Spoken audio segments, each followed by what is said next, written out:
Hola oyentes de Radio Sefarad, les saludamos un día más aquí en el informativo comentado por Jorge. ¿Qué hay? ¿Qué tal, Alejandro?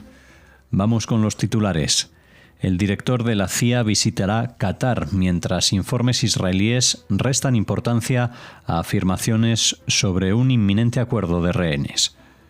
La inteligencia estadounidense previó erróneamente resultados catastróficos si Israel intensificaba su ataque contra Hezbollah. Israel y Arabia Saudita podrían acordar normalizar relaciones diplomáticas y se abriría una vía para la liberación de rehenes en Gaza. Turquía se prepara para una invasión a gran escala en la zona kurda de Siria. Acusan a 2 personas por un ataque con dron respaldado por Irán que mató a 3 soldados estadounidenses en Jordania. Estos son los temas de este informativo de hoy aquí en Radio Sefarad. Comenzamos hablando del director de la CIA, Bill Burns, que se está reuniendo en Doha con el primer ministro qatarí, el jeque Mohammed bin Abdulrahman Al Thani, en un esfuerzo por superar las brechas restantes entre Israel y Hamás respecto a un alto el fuego en la Franja de Gaza y un acuerdo para la liberación de rehenes. La CIA no hizo comentarios sobre una supuesta reunión que tuvo lugar después de unas conversaciones celebradas el martes en Qatar que Hamás calificó de serias y positivas. El lunes, una delegación israelí voló a Doha para reunirse con mediadores. Además de las conversaciones en Doha, se están celebrando negociaciones en El Cairo. El jefe adjunto de la Yihad Islámica Palestina, aliada de Hamás, dijo que su organización, respaldada por Irán, que se cree que tiene a algunos de los rehenes tomados durante el ataque terrorista de octubre de 2023 en el sur de Israel, que inició la guerra, se había reunido con funcionarios egipcios para discutir el acuerdo propuesto. El enviado sobre el tema de los rehenes, recientemente designado por el presidente electo de Estados Unidos, Trump, Adam Boehler, también estuvo en El Cairo el martes para reunirse con funcionarios egipcios sobre los esfuerzos para asegurar un acuerdo después de reunirse el lunes con el primer ministro israelí Benjamín Netanyahu y tiene previsto viajar también a Doha para mantener conversaciones similares. Fuentes israelíes anónimas, familiarizadas con las conversaciones, dijeron que si bien se han logrado avances en las últimas semanas, todavía hay grandes brechas entre las partes, principalmente con respecto a la insistencia de Hamás en que cualquier acuerdo de rehenes conduzca al fin de la guerra. Bueno, ya vemos que aquí hay como un gran despliegue de diplomáticos que viajan de forma incesante entre Doha y El Cairo, porque ahí es donde se están celebrando estas conversaciones y llama la atención que no es en un solo sitio, sino que son en 2 sitios. Me imagino que algunas de las partes interesadas no están tan interesadas en dar el protagonismo a El Cairo y otras no están tan interesadas en dar el protagonismo a Qatar. Así que bueno, esta es un poco la situación, no se conocen los detalles, pero hay un run en el ambiente de que hay algo que se está gestando porque hay mucho movimiento de diplomáticos y de esfuerzos y de mediadores. Incluso hay rumores de que situaban a Netanyahu hace unos días en El Cairo para estar supuestamente en la firma de un acuerdo inminente, cosa que fue desmentida. En general, la parte israelí suele enfriar un poco la noticia, diciendo que bueno, que sí, que se está hablando, que el acuerdo va bien, pero que no están hablando de que de aquí a unas horas o unos días esto se acabe. Yo creo que si hay que creerle a los delegados israelíes, que son ahora, digamos, los que exigen más compromisos, yo creo que esto se va a alargar hasta principios de enero por lo menos, con un esfuerzo por lograr este acuerdo antes del día 20, que ya saben, porque lo hemos repetido muchas veces, el 20 de enero es cuando toma posesión de la presidencia de Estados Unidos Donald Trump. Y él ya quiere tener este tema resuelto y más que resuelto. ¿Cuál va a ser el detalle y cómo se hará esto? No se sabe. Hay rumores de que se establecería un primer intercambio de mujeres y de ancianos, etcétera, a cambio de unos prisioneros, y solamente cuando esto se complete, pues se avanzaría hacia una segunda fase. Pero lo que resulta menos probable es que Israel acepte que cualquier acuerdo con los rehenes conduzca directamente al fin de la guerra. Siempre y cuando, bueno, vamos a ver cómo se define este fin de la guerra. Lo que no creo posible es que Israel abandone la franja de Gaza en los próximos meses. Las evaluaciones de inteligencia de Estados Unidos antes de que Israel intensificara su conflicto contra el grupo terrorista libanés Hezbollah en septiembre consideraban que tal medida corría el riesgo de desencadenar una guerra total en la que cientos, si no miles, de israelíes serían asesinados. Las evaluaciones se basaron en gran medida en otras similares elaboradas por la propia comunidad de inteligencia de Israel, dijeron los funcionarios estadounidenses, reconociendo que las evaluaciones de ambos países demostraron ser tremendamente inexactas en cuestión de días, cuando el ejército israelí eliminó metódicamente gran parte de las capacidades de misiles y aviones no tripulados de Hezbollah, desmantelaron su infraestructura militar en el sur del Líbano, eliminaron a casi todos los miembros de su liderazgo superior y mataron o hirieron a miles de operativos, muchos de ellos en audaces detonaciones masivas de los dispositivos de comunicación del grupo terrorista. Hezbollah logró ampliar el alcance de sus lanzamientos de cohetes y aviones no tripulados, lo que perturbó la vida de decenas de miles de ciudadanos en zonas de Israel que habían estado libres de esas amenazas durante el año pasado. 57 soldados israelíes y 21 civiles murieron durante la escalada que duró aproximadamente 2 meses. Pero los logros militares de Israel en el Líbano fueron abrumadores y finalmente llevaron al grupo chiita, respaldado por Irán, a aceptar un alto el fuego a fines del mes pasado, después de haber prometido durante más de un año que no detendría sus ataques, que comenzaron horas después del ataque de Hamás del 7 de octubre, hasta que Israel aceptara un alto el fuego aún esquivo en Gaza. Bueno, lo que nos viene a decir esta información es que pese a las numerosas películas de Hollywood y los comunicados y las investigaciones, pues las evaluaciones de inteligencia de Estados Unidos a veces se equivocan, y no se equivocan por poco, por detalles, sino de forma garrafal, como ha sido en este caso. Es cierto que ellos ahora atribuyen estos errores de apreciación o de análisis a que coincidían con los informes de inteligencia de Israel. Pero quizás la inteligencia de Israel no compartía absolutamente todos los detalles de lo que estaban haciendo en el frente del Líbano. Estamos hablando contra Hezbollah, y por ello pues la inteligencia estadounidense hizo una evaluación mucho más pesimista de lo que después pasó. Lo hemos visto, todo empezó casi después de algunos ataques muy contundentes contra líderes del grupo terrorista Hezbollah, con el espectacular tema de la explosión de los walkie-talkies y de los buscapersonas, y luego toda una serie de objetivos militares que se lograron prácticamente en días o en semanas, y que dejaron al grupo al descubierto. Es decir, que pudieron combatir a la principal amenaza militar de todo Medio Oriente, porque no olvidemos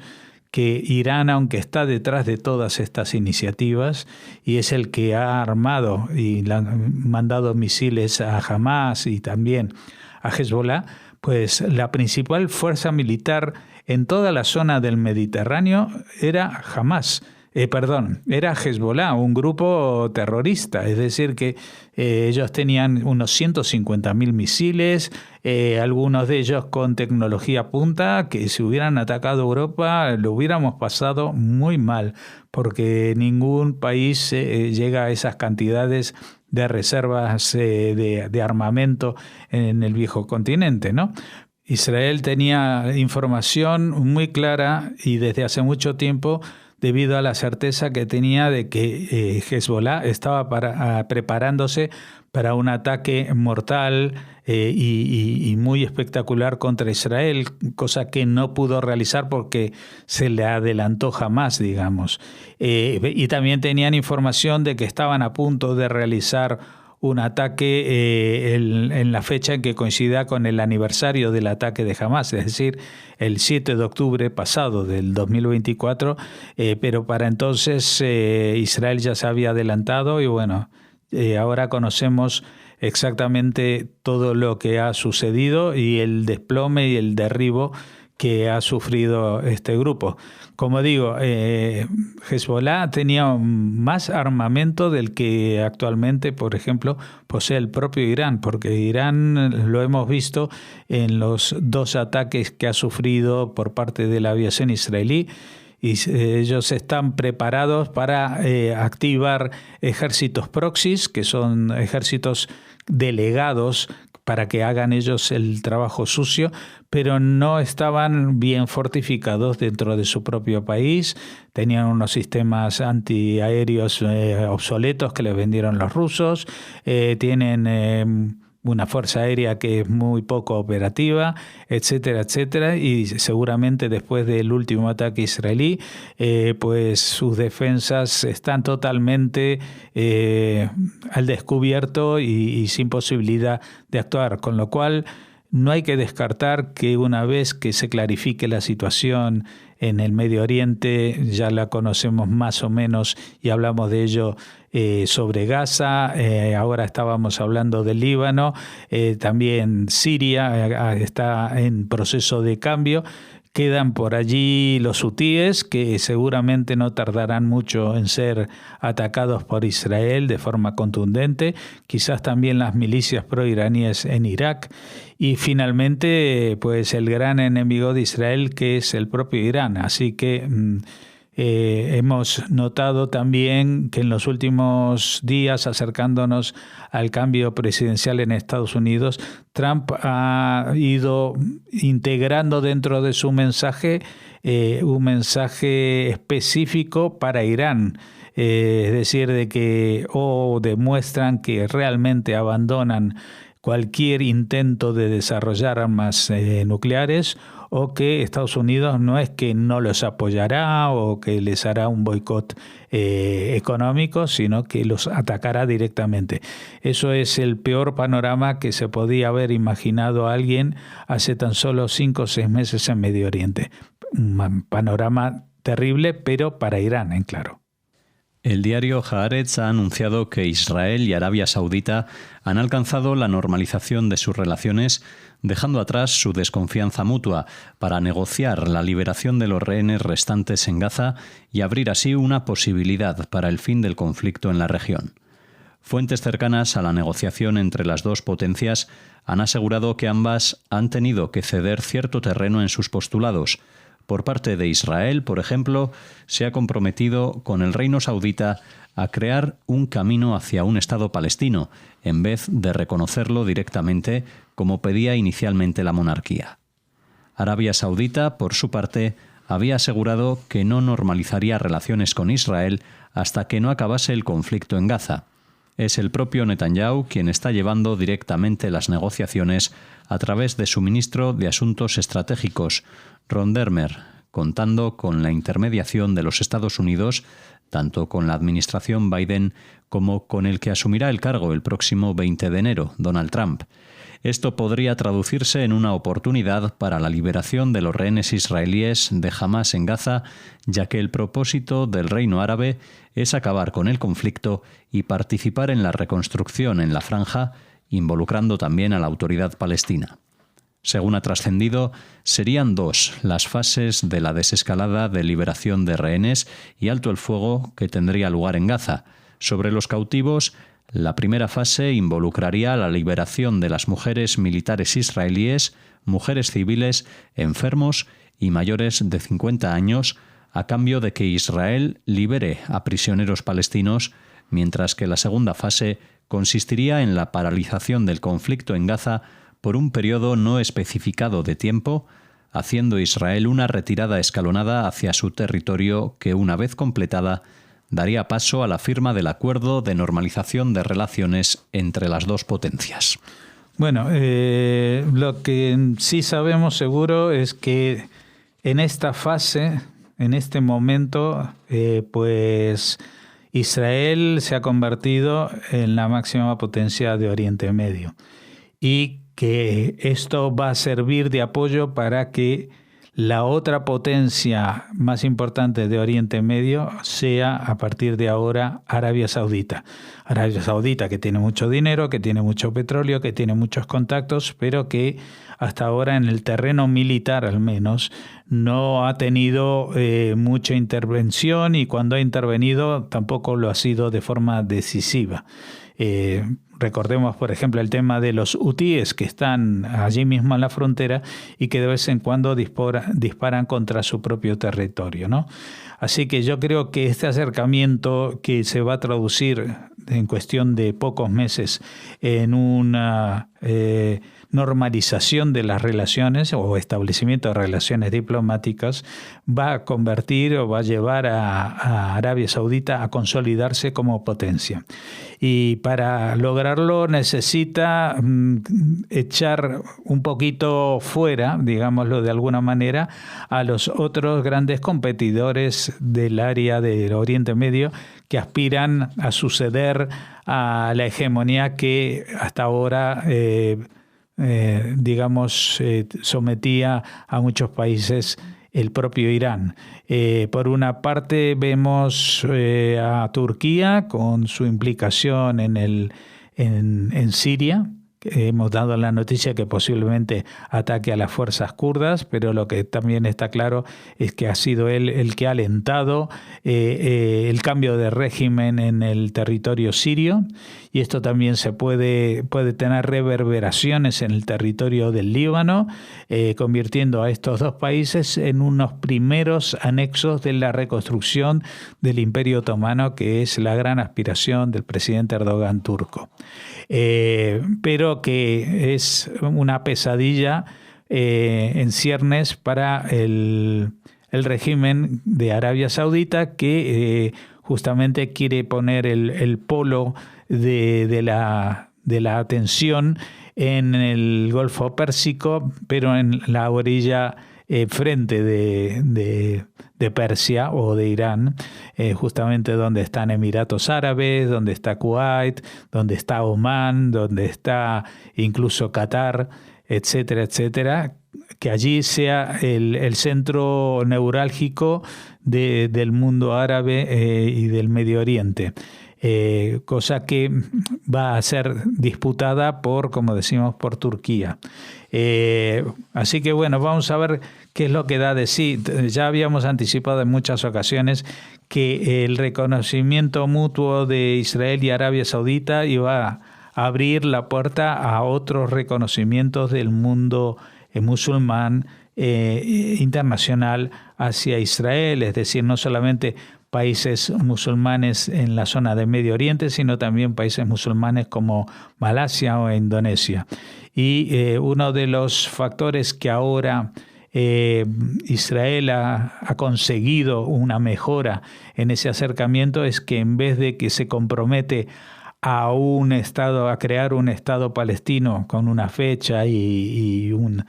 deadline, un tiempo límite para hacerlo, va a crear un camino hacia un Estado palestino. Es decir, crear un camino es algo que es más a largo plazo, que si bien Arabia Saudita quiere reivindicar el papel de la autoridad palestina, pues esta institución está en muy bajas horas, tendrá que recuperar la fe de los palestinos, que también en Cisjordania se ha volcado en este último año de forma notoria en favor de actitudes como la de Hamás, que no creen en una coexistencia de dos estados, sino en la restauración de un único estado islámico en la zona. Así que vamos a ver qué es lo que da de sí, pero como siempre hay un catalizador común a todas estas noticias que nos atropellan casi estos días, y es que el 20 de enero hay una fecha límite. Es el día que Donald Trump llega al poder en Estados Unidos, y es cuando él dijo de que o se arreglaban las cosas antes o se arreglaban a su manera después. Y nadie quiere conocer de cerca cuál podría ser su receta para arreglar las cosas. Turquía está acumulando fuerzas en la frontera con Siria con el objetivo de preparar una incursión a gran escala en el territorio controlado por los kurdos en Siria. Las fuerzas desplegadas por el ejército turco incluyen milicianos y comandos uniformados turcos y artillería en gran número, que están concentrados cerca de Kobani, una ciudad de mayoría kurda en Siria, en la frontera norte con Turquía. La escalada de hostilidades tras la caída del régimen de Bashar al-Assad parece similar a las maniobras militares turcas antes de su invasión del noreste de Siria en 2019. Ilhan Ahmed, funcionario de la Administración Civil de los kurdos sirios, dijo el lunes al presidente electo Donald Trump que parecía probable una operación militar turca y lo instó a presionar al presidente turco Recep Tayyip Erdogan para que no envíe tropas a través de la frontera. El objetivo de Turquía es establecer un control de facto sobre nuestra tierra antes de que usted asuma el cargo, obligándolo a relacionarse con ellos como gobernantes de nuestro territorio, escribió Ahmed, y añadió: si Turquía sigue adelante con su invasión, las consecuencias serán catastróficas. Turquía ha sido uno de los grandes triunfadores en la crisis siria. Ankara controla desde hace varios años, a través de sus aliados del Ejército Nacional Sirio, una zona del noroeste del territorio, la misma desde la que se organizó la rebelión que a la postre ha acabado con el régimen del partido Baas de Bashar al-Assad después de 51 años. Bueno, poco tengo más que agregar a los comentarios porque ya antes hacía alusión al tema de Turquía y su papel en la revolución contra el régimen de Bashar al-Assad. Esto es como cuando estamos viendo una serie que hemos visto ya los 8 capítulos, pero al final pues nos dejan alguna señal como diciendo esto va a continuar. Pues va a haber una continuidad, va a haber una continuación problemática de enfrentamiento del régimen turco con su intento de establecerse de forma mucho más notoria en la zona, apadrinar a Siria y posiblemente en el futuro también al Líbano, y un poco convertirse en el heredero de lo que intentó hacer Irán, pero de ahora desde una perspectiva de un islamismo que ya no es chiita, sino que es suní, y que sería mucho más fácilmente aceptable por las poblaciones de estas zonas. ¿Quién saldría perjudicado? Pues evidentemente en el Líbano, pues los defensores del chiismo, que hasta ahora eran los dueños del país, como se llamaban Hezbollah, o se siguen llamando Hezbollah, y también el régimen sirio de Bashar al-Assad, que también, confraternizaba con este tipo de situaciones y que mantenía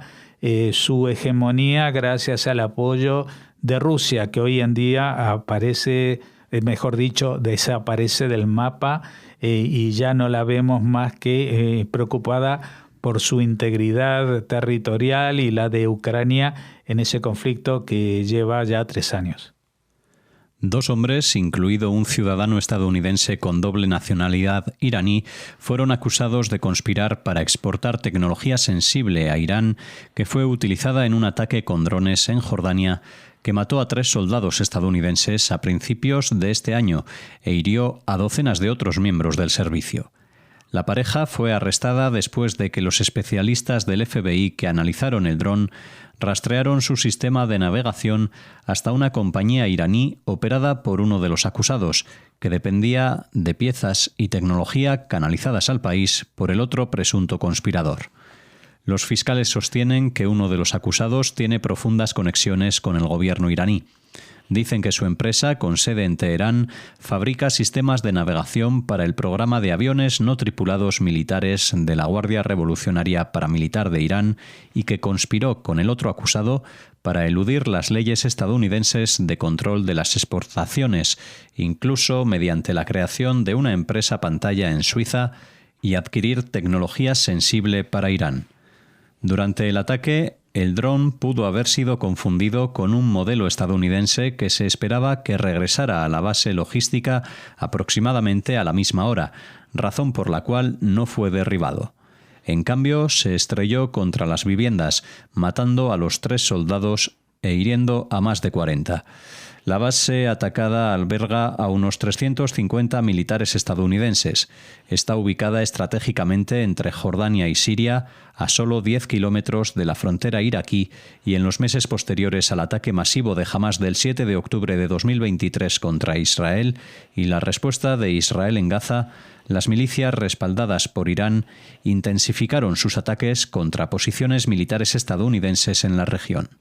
Tras el incidente, Estados Unidos lanzó un enorme contraataque contra 85 sitios en Irak y Siria utilizados por la Guardia Revolucionaria de Irán y milicias respaldadas por Irán y reforzó las defensas de su base. Bueno, posiblemente algunos recuerden, si siguen las noticias y siguen los comentarios que hacemos aquí en Radio Sefarad sobre este hecho que sucedió hace unos meses, y que en el que murieron por ataques de drones ciudadanos estadounidenses, cosa que pues no se perdona por los Estados Unidos y actúan de hecho a través del FBI, y no solamente encuentran a los responsables, sino que encuentran que algunos de estos responsables tienen también doble nacionalidad, es decir, que también son americanos, y con ellos pues resulta más fácil una detención y un juicio y todo lo que viene a raíz de esto. Así que evidentemente estamos hablando de la época previa a que Irán cayera en desgracia y Irán se enterara de que el que ganó las elecciones en Estados Unidos fue Trump y que el futuro se le presenta bastante negro. Pero ahora, evidentemente, a pesar de que Estados Unidos ya había declarado a la Guardia Revolucionaria como un grupo terrorista, pues con estas noticias y con este juicio, pues se afianzarán esas sensaciones y afirmaciones, y digamos que Irán lo va a tener mucho peor respecto a las posiciones internacionales en las cuales intervenga Estados Unidos, y no solamente Irán, también añadiría aquí al régimen iraquí,